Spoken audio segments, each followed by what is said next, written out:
이은영 사령관과 22시 46분 집무실에서 통화했다라고 진술했는데 영상을 보시면 22시 43분 본청을 나서는 것이 보입니다. 10시 43분경이고요. 그리고 10시 45분경에 국정원장 공관에 진입하는 것을 확인할 수 있습니다. 22시 58분에도 공관 공터에서 한 48초 정도 통화를 했다라고 했는데 이미 10시 56분에 공관을 빠져나가는 것을 볼 수 있습니다. 따라서 58분에 공관 공터에서 통화를 했다는 것은 전혀 사실과 다릅니다. 그리고 10시 58분경에는 본청 내부로 들어오는 것이 확인이 됩니다. 따라서 10시 58분경에 공관 공터에서 통화가 이루어졌고 어두운 곳이어서 메모를 제대로 작성할 수 없어서 나중에 보좌관을 시켜서 정서를 했다라고 하는 홍 전 차장의 주장은 전혀 사실과 맞지 않다는 것을 확인할 수 있습니다. 홍정원 전 차장의 그동안 반복된 진술들이 그리고 또 바뀐 진술들이 여전히 CCTV 영상을 통해서 확인되는 객관적 사실과 전혀 들어맞지 않는다는 것을 오늘 확인시켜 드렸습니다. 그것을 바탕으로 해서 탄핵 심판이 이루어진다면 그 결과를 누가 받아들일 수 있겠습니까? 여러분들께서 영상을 보고 잘 판단해 주시기 바라겠습니다. 예, 실제로 지금 사실과 맞지 않다고 말씀 주셨는데 법적으로 뭐 고발 조치나 아니면은 문제 제기를 하실 예정인지 좀 알고 싶습니다. 오늘 또 변론에서도 이와 관련해서 또 진술을 하지 않겠습니까? 그런 것들까지 지켜보고 법적 조치에 대해서는 추후에 논의를 하도록 하겠습니다. 소위 혹시나 차량 백과스나 CCTV 시간이 실제 시간이랑 일치하지 않는 경우도 있잖아요. 그래서 혹시 그런 원에서 공개한 CCTV에 나타난 시간이 실제 시간과 오차는 없었는지 확인을 하시는지. 지금 거기까지 저희들이 확인할 수 있는 사항은 아니고요. 만약에 지금 이 영상을 보고 원본 영상을 보고 홍장원 전 차장 측에서 이것은 실제 시간과 맞지 않다. 다만 전체 영상을 보면 전체적으로 예를 들면 시간이 몇 분 뒤로 아니면 앞으로 당겨졌다, 뒤로 미뤄졌다라고 하면 그 시간만큼 오차를 계산하면 전체적인 동선 전체를 보면 본인의 진술이 충분히 진실이고 충분히 납득될 수 있다라는 설명을 한다면 오히려 그게 더 증명할 수 있는, 확인할 수 있는 더 간편한 방법이라고 생각합니다. 통화 시간은 통신 내역 조회하시고 하는 것이 아니죠? 저희들이 그런 수사를 할 수 있지는 않지 않습니까? 저희들이 의정활동하면서 공식적으로 자료 제출을 받을 수 있는 범위 내에서 오늘 자료 제출을 받은 CCTV 영상만을 가지고 말씀드린 거니까요. 나머지 내용들은 재판 과정에서 더 밝혀지지 않을까 싶습니다. 여기까지 하겠습니다. 근데 하나만 홍장원 본인의 메모가 수정된 흔적이 있어 한 사람에 의해 쓰여진 게 아니다라고 하셨는데 그게 어떤 얘기이신가요? 한 사람에 의해서 작성된 것이라면 어떤 사람에 의해서 그것이 현출이 되든 같은 내용과 같은 모습으로 현출이 돼야 되지 않겠습니까? 근데 보여주는 사람에 따라서 아니면 보여주는 때에 따라서 그런 것들이 계속 달라진다면 그것이 한 사람에 의해서 언제 어떻게 작성된 것인지 전혀 저희들로서는 알 수 없지 않겠습니까? 홍장원 차장이 지금 누가 적었는지를 사람을 밝히지 않고 있어요.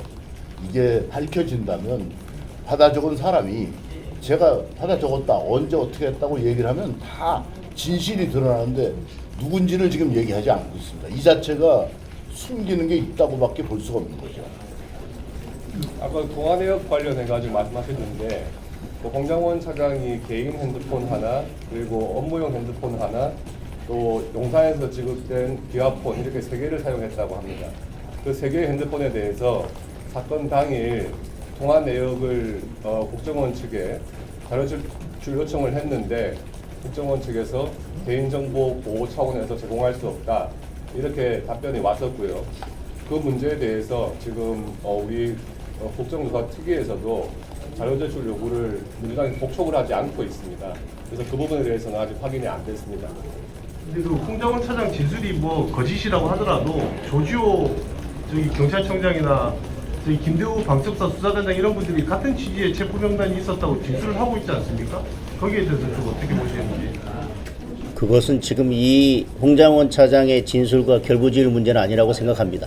그분들의 진술의 신빙성은 그 나름대로 달리 판단할 문제지, 다른 사람의 진술이 있기 때문에 홍장원 차장의 진술이 객관적 사실과 전혀 맞지 않는데 그럼에도 불구하고 홍장원 차장의 진술에 대해서 신빙성을 두어야 된다라고 하는 것은 저는 논리적으로 전혀 맞지 않고, 아니요. 조지호 청장이나 진술이 신빙성이 있다는 걸 배제하고, 신빙성이 있든 없든 걸 배제하고, 나머지 근데 같은 취지의 진술을 하시는 분들 있잖아요. 같은 취지의 진술을 한다고 해서 그것이 지금 홍장원 차장의 진술이 객관적인 사실에 의해서 탄핵이 됐는데 다른 분들의 진술이 있기 때문에 그분들의 진술은 진실이고 그것이 사실에 부합한다라고 보기는 어렵다고 보여지고요.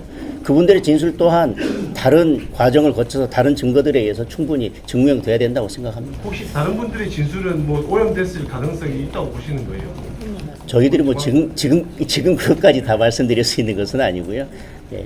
그 특유의 목적 자체가 당시에 어떤 체포 명단이 있었는지 없었는지를 밝히는 건데 지금 말씀하시는 거는 홍장원 단장 그 전 차장이 틀렸는지 뭐 오염됐다는지 이런 거에만 집중을 한 것 같으신데 여기에 대한 입장은 어떻게 해요?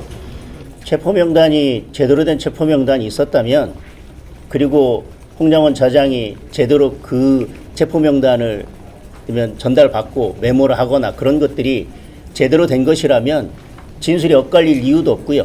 그 다음에 진술이 바뀔 이유도 없고, 그 다음에 홍장원 차장이 그것이 객관적 사실과 전혀 다른 진술들을 할 필요는 없다고 생각합니다. 본인이 작성했다, 누가 불러주는 것을 받아 적었다라고 하는 메모와 또 메모 작성 시점과 메모 작성자에 대해서도 전혀 알지 못하고 메모를 작성했다는 장소와 시간도 본인의 진술과 전혀 다르다면 과연 그 메모가 진정한 것인지, 그리고 체포 명단이 있었는지 여부 등에 대해서 저는 근본적인 의문을 가질 수밖에 없다고 생각합니다. 문제는 이제 뭐가 문제냐면, 홍장원 차장이 명단을 작성을 본인이 했던, 누구를 시켜서 했던, 그 홍장원 차장이 받은 명단은 누구한테 받았습니까? 여인영 방첩사 사령관한테 받았다고 하지 않습니까? 그러면 여인영 방첩 사령관은 우리 국정조사 특유에 한 번도 나오질 않았어요. 나오질 않았기 때문에 저희가 실제로 확인을 못했습니다. 그래서 실제로 받아 적었다는 홍장원, 그리고 불러줬다는 여인영, 이 두 사람의 말이 확인이 정확히 돼야지만 얘기가 될 수 있습니다. 그래서 저도 홍장원 차장하고 사건이 나고 나서 통화를 한 적이 있습니다. 통화를 한 적이 있는데 그 당시에 얘기한 거하고도 또 다릅니다. 그래서 자꾸 말이 바뀌고 있다는 것은 뭐 확실합니다. 선대에서 국정원장님께서 이재명 한동훈 잡으러 다닌다라는 말은 들었다고, 이제 홍장원으로 말을 들었다고 진술을 했거든요. 그렇게 되면 어느 정도 이게 신빙성이 좀 인정되는 건 아닌지 좀 듣고 싶습니다. 저희들이 그런 진술을 가지고 뭐 헌법재판관이 재판하듯이 그러니까 신빙성이 없다, 있다 이렇게 저희들이 판단하고 저희들이 설명한 문제는 아닌 것 같습니다. 가장 핵심적인 홍장원 증인의 진술에 대해서 저희들은 그것이 객관적인 사실과 맞지 않다는 것을 오늘 말씀드리려는 것이고, 그래서 체포 명단조차도 저희들이 신뢰하기 어렵다는 말씀을 드립니다. 그 지금 질문하신 것도 홍장원 차장이 국정원장한테 얘기한 건 그 두 사람을 잡으러 방첩사가 다니는 것 같습니다, 이렇게 얘기를 했잖아요. 그 홍장원 차장한테 잡으라는 게 아니고, 그러니까 근본적으로 이거는 원천적으로는 방첩사에서 모든 얘기가 나와야 됩니다. 방첩사에서 나와야지. 여기까지 하겠습니다. 어제 707 TV인데 텔레그램 공개됐는데 그거에 대해서 어떻게 혹시 그거는 우리 임 장군이 좀 대답. 텔레그램 관련돼 가지고 오늘 사실 국방위 전체를 하면서 제가 문제를 제기했습니다. 야당 의원이 두 분이서 문제를 제기했기 때문에, 그렇다면은 내일 지금 제4자 청문회가 계획돼 있고 군인들이 나올 수 있는 마지막 날입니다. 그래서 야당에서도 그런 문제를 제기했다면 우리 여당에서도 김현대 단장과 곽정근 특전사령관, 이진우 수방사령관을 증인으로 채택해서 국민들이 보는 앞에서 있는 그대로를 한번 질문도 하고 답을 한번 들어보자라고 이야기를 했고요. 그 결과는 좀 지켜보고 있습니다. 그래서 내일 야당에서 받아준다면은 저는 좋겠다는 생각을 가지고 있습니다. 그걸 통해서 좀 밝혀졌으면 좋겠습니다. 예, 여기까지 하겠습니다.